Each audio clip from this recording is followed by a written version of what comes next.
E Estevão, cheio de fé e de poder, fazia prodígios e grandes sinais entre o povo. Até aqui, pode se sentar.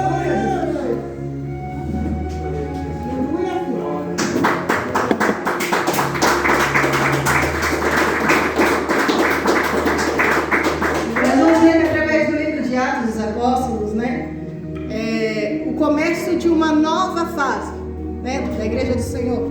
Nosso Senhor Jesus, ele veio para essa terra para nos salvar, e ele instruiu pessoas ali para que continuasse esse processo. Porque nós vamos ver que Jesus, ele veio para essa terra, mas ele veio com uma passagem para cumprir aquilo que era necessário de que ele fosse fazer, né? Não quer dizer que a passagem dele ficou, né, ou vamos dizer assim, temporária, somente momentânea. Mas o Senhor estava querendo passar para aqueles homens que ele estava ensinando que o amor de Deus, o amor de Cristo, né, a presença, o sacrifício, a palavra de Deus, o reino dos céus fosse transmitido a toda criatura e a todo ser vivente, né? Então nós vamos ver que através deste livro começa ali uma nova fase perante a vida destes homens que foram levantados perante o nosso Senhor Jesus. E nós vamos ver, irmãos, que no decorrer da história, quando Jesus ali é entregue ali, né, para ser crucificado, para ser maltratado, para ser morto, nós vamos ver que vários dos discípulos de Jesus, vamos dizer assim, desanimaram no decorrer da sua carreira. Muitos se esqueceram até mesmo do que o Senhor Jesus havia prometido a eles. Nós vamos ver que muitos se esconderam, muitos ali ficaram frustrados, muitos ali voltaram a fazer os seus afazeres passados, desanimaram na caminhada, esquecendo que Jesus havia lhe posto uma promessa. Qual promessa? Que ele seria entregue diante ali daqueles que era necessário para que viesse cumprir a palavra de Deus, mas que ao terceiro dia ressuscitaria e traria ali uma nova vida, qual o nosso Consolador, o Espírito Santo. E nós vamos ver que no decorrer dessa história aí que aconteceu, Jesus ali, como foi dito, né, no culto de sexta-feira, Jesus ali encontra ali os apóstolos, os discípulos ali fazendo os seus afazeres passados,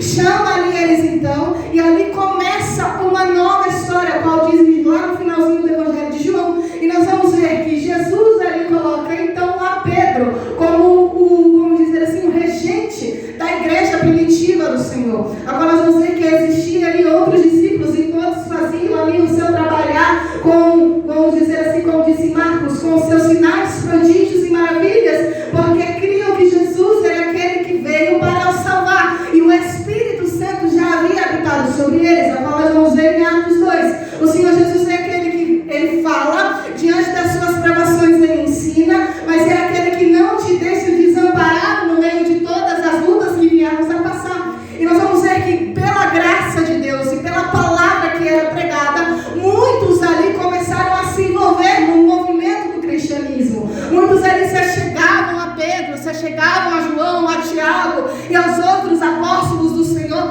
e ali se achegavam e sentiam a própria presença de Deus, ou como o Senhor diz, o próprio Espírito Santo, que era, vamos dizer assim, que mananciava água para fora ao coração de outros necessitados. E nós vamos ver que a igreja do Senhor, ela crescia poderosamente, a qual até mesmo se o número de cristãos crescia, o número de perseguidores também crescia. Agora nós vamos ver, se nós vamos nos basearmos na palavra de Deus, na história do cristianismo, nos basearmos na primeira igreja, a igreja primitiva do Senhor, nós não podemos nos comparar nos dias de hoje, na perseguição de hoje, nas lutas de hoje, nas provações de hoje, no deserto de hoje, porque hoje em dia, pelo menos aqui no Brasil, nós podemos pregar a palavra de Deus e não sermos presos. Nós podemos pregar a palavra de Deus e não sermos decapitados. Nós podemos pregar a palavra de Deus publicamente, as pessoas ouvirem a voz de Deus. Mas em outros lugares, muitas pessoas fazem isso às escondidas, porque lhes é proibido anunciar as boas novas do Senhor. E se nós pararmos para analisar a igreja primitiva, irmãos, era uma igreja que tão fortificada no Espírito, porque diante de todas as provações, das lutas, perseguições, até mesmo dos próprios judeus, eles não se dobraram, não se curvavam e permaneciam na fé que lhes foi oferecida. Para dizer a palavra então que surge ali tantos discípulos, tantos ali para servir ao nome santo do Senhor, mas todos queriam fazer o quê? A mesma coisa. Para dizer a palavra do Senhor lá em Coríntios, que nós somos membros de um só corpo, onde todos os membros têm a sua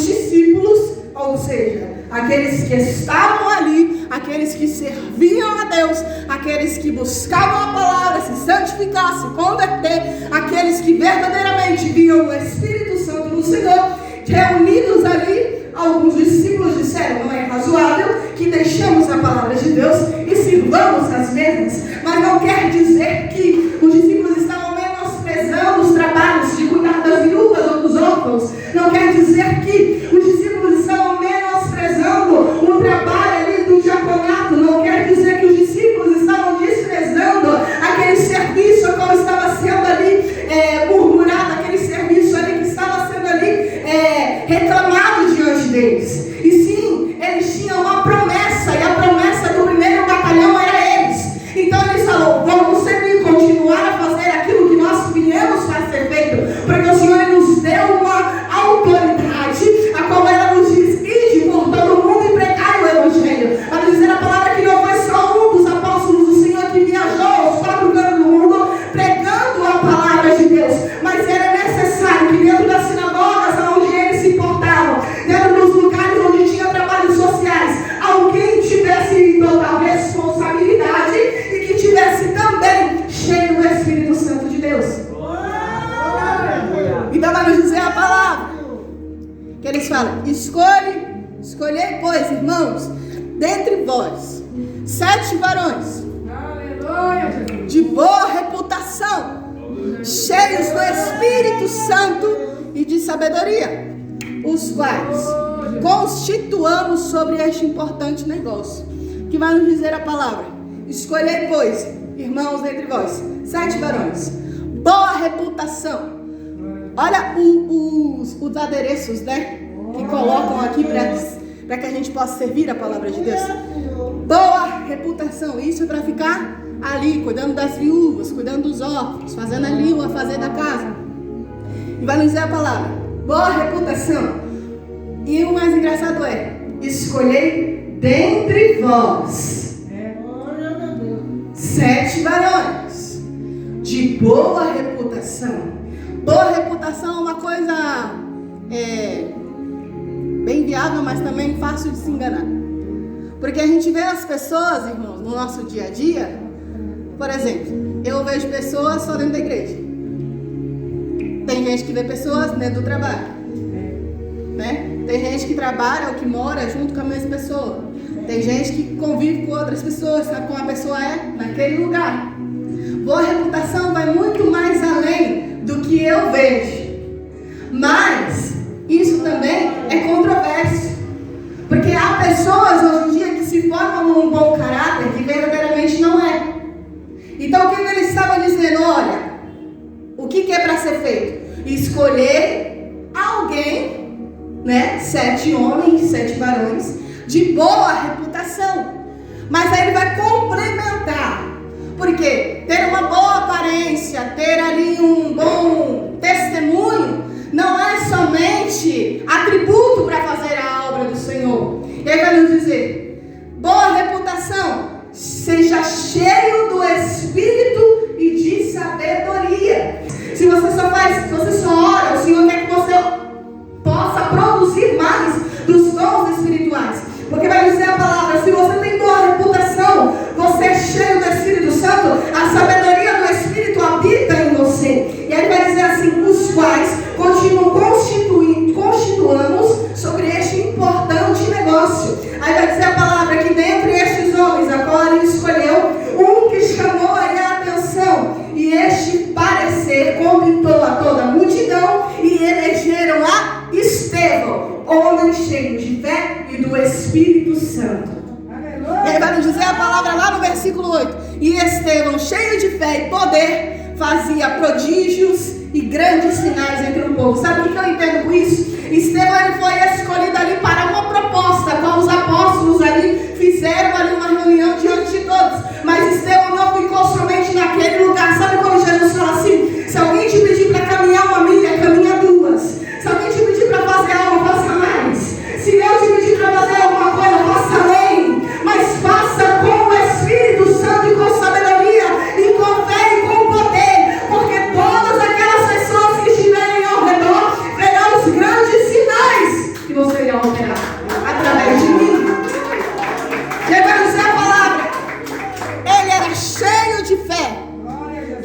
poder, fazia prodígios e grandes sinais entre o povo. E assim como foi dito, como a igreja de Cristo ia crescendo, também os perseguidores da igreja cresciam.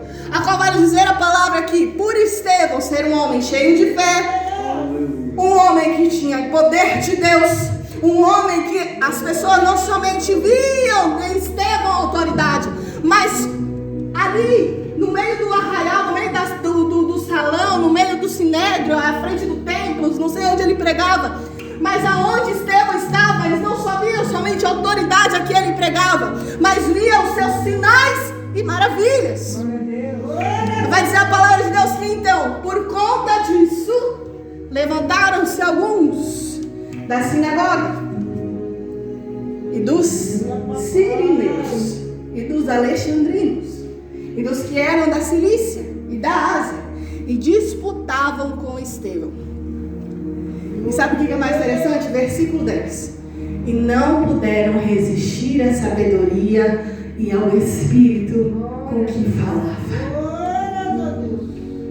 Quando Deus derrama uma autoridade em nós, quando Deus derrama algo em verdade em nós, quando somos santificados perante a graça, quando somos cheios de fé, quando estamos cheios do poder de Deus, não há nada, irmãos, que possa vir a nos debater, a nos condenar, porque o Espírito que fala não é o meu, mas sim que está em mim, que vive em mim, que mora em mim, que desceu do céu, o próprio Consolador que fala através das nossas vidas. Vai dizer a palavra, irmãos, que assim como disse a pastora, a palavra que vai, ela não volta para mim vazia. Vai dizer a palavra do Senhor, irmãos, que quando ali Jeremias é escolhido perante Deus, ele fala, não sei falar porque eu sou criança, o Senhor fala, quando eu te colocar em determinado lugar, você vai falar o que eu disser, porque não vai ser a sua boca que vai pronunciar, mas sim a própria boca do Espírito Santo de Deus. Vai dizer a palavra que Isaías, quando é o trono do Senhor, os 24 anciões, os querubins e os serafins, vai dizer a palavra que ele fala para o Senhor, manda, Senhor, a mim, para que eu venha pregoar a sua palavra e a sua santificação dentro do povo.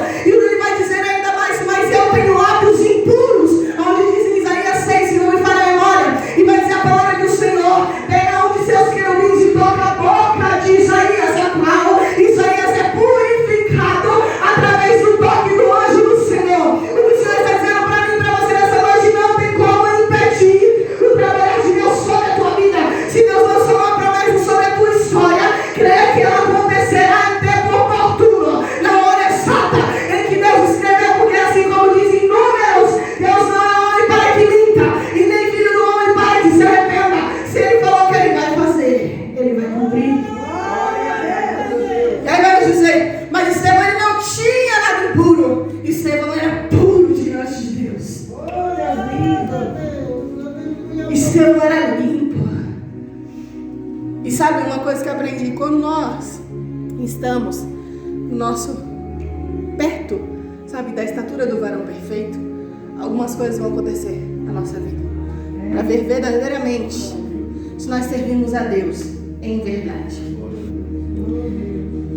Estevão, assim como diz a palavra de Deus, pregava com grande sabedoria. E o mais interessante é que eu li a pregação toda de Estevão já. E aí ele começa a falar ali com aquele povo do começo. Ele fala sobre Abraão, ele fala sobre Moisés. Ele fala ali que o povo clamava tanto por um libertador, mas rejeitou o libertador quando o libertador foi para o monte orar. Ele fala, da mesma forma que vocês rejeitaram o libertador, que vocês mesmos pediram, vocês fizeram novamente. E não há como, nem se eu pronunciar as mais belas palavras, nem se eu mostrar mais do que sinais, vocês têm que se converter, porque são duros de serviço.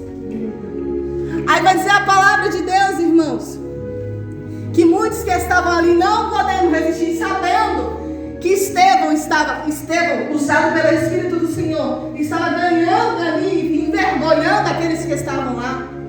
Forjaram ali então umas pessoas, uma multidão, que viesse a dizer que Estevão estava fazendo o quê?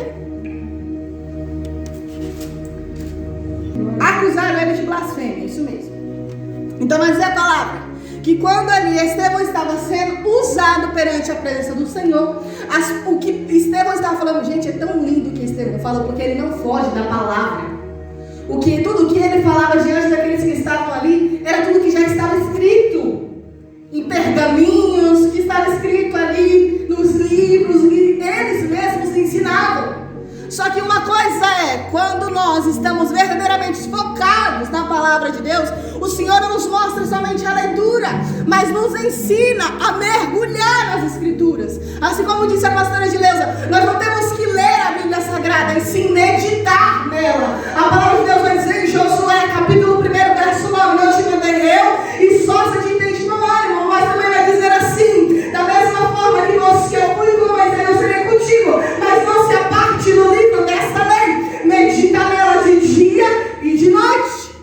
Vai dizer a palavra do Senhor que Estevão, ele pregava, mas ele pregava tudo que já estava escrito, tudo que já havia mostrado. Mas assim como disse Jesus, os olhos deles estão tampados para que possa proferir ali a profecia, cumprir ali a profecia que havia feito perante o nosso Senhor Jesus. Aí vai nos dizer a palavra, irmãos, que muitos daqueles apóstolos, discípulos do Senhor, ali que se entregavam diante do Evangelho do Senhor, sofriam grandes tribulações, e não era perseguição, não era alguém falando mal da roupa dele, não era alguém falando porque você não está em posição melhor, não era alguém reclamando porque você ainda não é um pastor, porque você ainda não é missionário. Não eram essas situações que os apóstolos enfrentavam, e sim perseguições de morte. Agora vai nos dizer a palavra, em mesmo Atos havia um homem que era sanguinário, perseguindo as pessoas, arrastando mulheres, crianças, jovens e até mesmo homens, da onde estivera pregando a palavra até a prisão. Este era Saulo de Tarso. Então vai nos dizer a palavra que estes apóstolos, eles não enfrentavam coisas pequenas, eram coisas grandes. Cada vez que eram pegos pronunciando a palavra de Deus, era açoite. E isso era o menor, porque muitos já eram levados para ser decapitados, já eram levados para ser apedrejados, qualquer coisa. Mas até então nada disso tinha acontecido. Até então, por mais que tivesse perseguições, por mais que tivesse lutas, né, não tinha acontecido uma coisa dessa ainda, após ali a morte e a ressurreição de Jesus. Os discípulos estavam em todo gás para fazer a obra. Ainda mais depois de Atos 2, que o Espírito desceu e eles viram ali muita gente ser batizada, muita gente recebeu o dom, muita gente ser tomada pelo Espírito Santo do Senhor. Então aquilo criou um ânimo neles. Mas eles sabiam do perigo. Mas o que é mais lindo é que Estevão também sabia, mas não se calou perante isso. E vai dizer a palavra que ele enfrentou os grandão. E aí vai dizer que estes reuniram pessoas para que dissessem que ele blasfemava contra Deus e contra a palavra do Senhor. Até hoje, é um povo que desacredita. Porque aqui o povo de Israel, muitas das vezes não sabe, né, do que a Bíblia Sagrada mostra em Apocalipse. Porque que eles tanto estão esperando um Messias, sendo que esse já veio? Porque eles não sabem, eles não creem no Evangelho do cristianismo. Eles não creem somente na Torá, somente ali no livro deles, somente ali no Pentateuco de Moisés, nas leis. Eles então acreditam ainda que ainda virá um Salvador. Nós já temos essa certeza de que ele já veio e que ele voltará para nos buscar. Então vai nos dizer a palavra que essas pessoas, mesmo lendo a palavra de Deus, não se abria o coração para que recebesse o algo novo do Senhor. E aí vai nos dizer, reunindo ali pessoas para dizer que ele estava blasfemando. Muitos ali então se reuniram e conseguiram o que queriam. Vai nos dizer a palavra que então se enfureciam. Igual 54. Enfureciam-se em seu coração e rangiram os seus dentes contra ele. Mas olha só que lindo.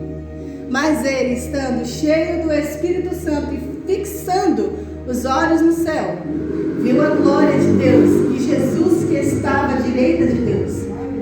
E mais lindo é, mesmo no meio da dor, mesmo sendo humilhado, mesmo sendo o primeiro a dar exemplo do que aconteceria com os outros, né? Vai dizer a palavra que ele não murmurou. Ele não jogou praga naqueles que estavam arrastando ele fora da cidade. Ele não soltou palavras torpes ou até mesmo maldições diante daqueles. Ele não chamou eles de filhos do diabo. Ele simplesmente quis compartilhar, mesmo no meio da sua provação, ele quis compartilhar o que ele estava vendo naquele momento. Aí vai dizer: eis que vejo os céus abertos e o Filho do Homem que está em pé, à mão da direita de Deus. Mas eles gritaram com grande voz, tamparam os seus ouvidos e arremeteram unânimes contra ele. Ou seja, mesmo que Estevão se esforçasse, aquele povo estava tão cego que não queria mais ouvir. Sabe por que muitas pessoas, até mesmo, né, do povo de lá, e até mesmo a gente, é duro servir a palavra de Deus? Porque, como eu disse, até mesmo na reunião dos meninos que eu ouvi essa frase e eu guardei para mim. Não é nós que lemos a Bíblia, é a Bíblia que nos lê. É ela que nos mostra os nossos erros. É ela que mostra as nossas fraquezas. É ela que mostra os nossos desejos mais íntimos, profundos e escondidos. E é ela que, mesmo assim, nos revelando tais coisas, nos ajuda, nos incentiva a ter uma mudança. O cristianismo se baseia numa coisa chamada: eu tenho que morrer para viver. Eu tenho que me sacrificar para que o fogo do Espírito venha tomar a minha vida. Eu tenho que mergulhar até quando não puder nadar com os meus próprios braços para entender o que é ser banhado pelo Espírito Santo do Senhor. Eu tenho que totalmente sumir até que eu possa verdadeiramente dizer que não sou eu quem vivo em mim, mas é Cristo que opera sobre os meus lábios, sobre o meu ouvir, sobre o meu pensar, sobre o meu coração, sobre o meu caminhar. Eu tenho que amar a Deus acima de todas as coisas e amar o meu próximo como a mim mesmo. Eu tenho que recuar dos meus desejos carnais, porque a partir do momento que fui santificado e selado por um só Espírito, esse Espírito, ao qual faz parte da trindade bendita de Deus, me julgará no grande juízo final. Eu tenho que me desligar daquilo que era passado a partir do momento que eu tornei uma nova vida com o Senhor. E é isso que se baseia o cristianismo. Em você se doar, mas se doar por inteiro. Todo o teu coração, toda a tua alma, todo o teu entendimento. Glória a Deus. E Estevão fez isso. Não se mostra quanto tempo de ministério Estevão teve. Não mostra se ele viu Jesus operando milagres. Não mostra ali se ele viu alguém, um cego enxergar, um coxo andar. Não mostra. Só mostra que o que ele viu bastou. E o coração dele se encheu da presença de Deus. Você não precisa ver grandes milagres para que Deus possa operar na tua vida. Você não precisa ver o céu enxergar para que possa acreditar que ainda Deus faz milagres. Deus ainda opera grandes coisas, mas segundo aqueles que creem naquilo que pedem. E aí vai dizer a palavra que mesmo diante da maior provação, ao qual nenhum dos discípulos, apóstolos do Senhor tinha visto, Estevão se manteve firme em fé e em posição, sabendo que quem estava nele não era mais ele, mas era Cristo. Ele vai dizer, mesmo que as pessoas estavam açoitando, levando ele, arrastando ele, ele quis compartilhar: olha, mesmo vocês fazendo isso, eu estou vendo os céus abertos. Eu estou vendo Jesus sentado à direita de Deus. Eu estou vendo todas essas coisas. E tem gente que muitas das vezes, quando a gente vai falar algo na parte do Senhor, da palavra de Deus, entra por um, sai pelo outro.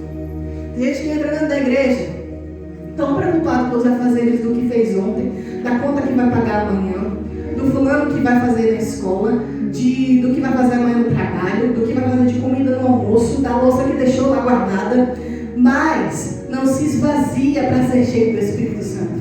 E aí entra por um, sai pelo outro. A palavra se foi no meio do caminho. A gente esquece tudo aquilo que o Senhor falou pra gente, desde o início do culto até o final dele. E aí vai dizer a palavra: estes tamparam os ouvidos, arremeteram ali unânimes contra ele, e expulsando da cidade, o apedrejavam. E as testemunhas expuseram as suas vestes aos pés de um jovem chamado Saulo. E apedrejaram a Estevão, que em invocação dizia: Senhor Jesus, recebe o meu espírito. E olha só que mais lindo. E pondo-se de joelhos, clamou com grande voz: Senhor, não me imputes este pecado. E tendo dito isso, adormeceu. Quando nós entendemos que tudo é tudo, quando nós entendemos que tudo que nós passamos tem um certo propósito, fica tudo tão mais leve. Quando a gente entende que até os dias maus servem para, como a pastora disse, para ensinamento. Quando a gente começa a entender que aquele plano que a gente fez, e como dizem Provérbios, né? O homem projeta ali no seu coração ali planos, mas é o Senhor que dá a última palavra. Jesus. Tem caminhos para o homem que parece ser vida, mas para Deus é morte. Então tudo que não dá certo até mesmo na nossa vida é propósito de Deus, é ensinamento de Deus, é, sabe, história que Deus está moldando para mim e para você. A partir daí muitas coisas aconteceram, e até mesmo Saulo que estava lá viu a morte de Estevão. Isso só aguçou ainda mais, né, o desejo dele de vingança, de matar mesmo. Mas para aqueles que estavam lá, eu tenho certeza, assim como nós até hoje pronunciamos a vida deste menino, desse jovem, deste homem, assim nós devemos ser diante das provações e das lutas. Assim nós devemos ser mesmo aqueles que não concordam com aquilo que nós passamos, com aquilo que nós falamos, daquilo que é do Senhor, daquilo que a gente pronuncia perante o Senhor. Ainda que a gente fala, eis que diz a palavra santa do Senhor, assim, assim, assim, muitos vão tapar os ouvidos, mas nós não devemos virar as costas para estes, porque diz a palavra do Senhor que mesmo com os açoites, mesmo com os arremetes de pedras ali, mesmo com tantas pedradas, mesmo assim Estevão se pôs de joelhos e clamou com grande voz ao Senhor que recebesse o Espírito, mas que não jogasse nenhum pecado, nenhuma praga, nenhuma maldição na vida daqueles que estavam fazendo essas coisas. É assim que nós devemos orar. Senhor, não é pega aquela fulana e mostra o seu poder para ela, não, é Senhor, mostra para ela a tua graça, alcança, Senhor, o teu amor na vida daquela pessoa, para que ela possa entender que o Senhor é santo, o Senhor é puro e o Senhor é amoroso demais. E se for possível, me ensina, Senhor, a amar aquela pessoa como eu amo a mim mesmo. A partir do momento em que eu não quero falar, que aquela pessoa fale palavras ruins de mim, a me ensine também a não falar palavras más dela. É dessa forma. Estevão foi um jovem muito corajoso, que não se mostra, né? Como eu disse, quanto tempo que ele tinha de ministério, aonde que encontraram ele, né? Quanto tempo ali ele estava servindo, né, como diácono, como discípulo do Senhor.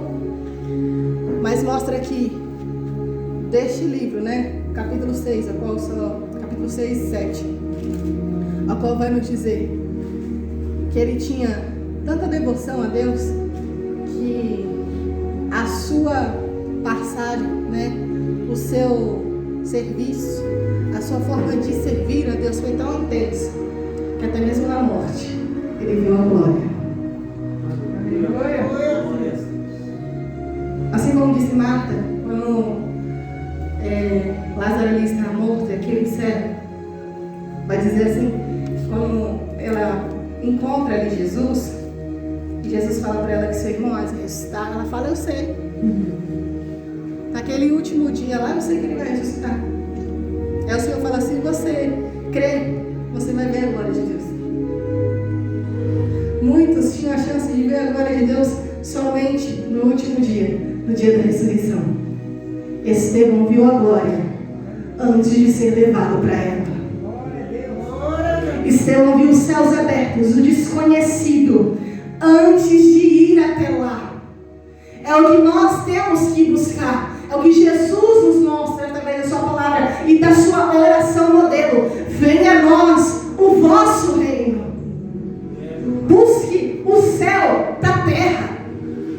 Busque a intimidade tão grandiosa que você não sabe, assim como diz o louvor, se o céu desceu ou se você subiu.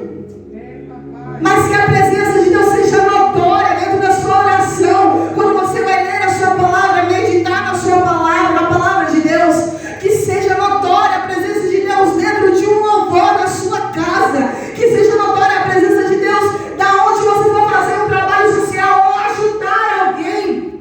Mas que seja o próprio céu descendo sobre a tua vida. As pessoas têm que notar a pureza de caráter que o Senhor nos ensina a ter. Por isso que foi dito na ministração da Santa Ceia: sede, pois, meus imitadores. Então, se a gente imitar aquilo que o Senhor tem falado para que nós venhamos a imitar, assim como ele diz em Romanos, capítulo 12, verso 2, e a gente não se conformar com este mundo, mas transformar ele pela renovação do Evangelho da Graça, então nós sentiremos o efeito. Pode ser que muitas das vezes as pessoas não vão te dar ouvidos, e a vida é essa, alguns sims e outros nãos. Mas que nós possamos, diante de qualquer provação, de qualquer luta, ainda nesse momento, ser servos de Deus em verdade e em espírito. Até porque, assim como diz em Filipenses, no último dia, todo joelho se dobrará e toda língua confessará que Ele é o Senhor. Amém? Se coloque de pé.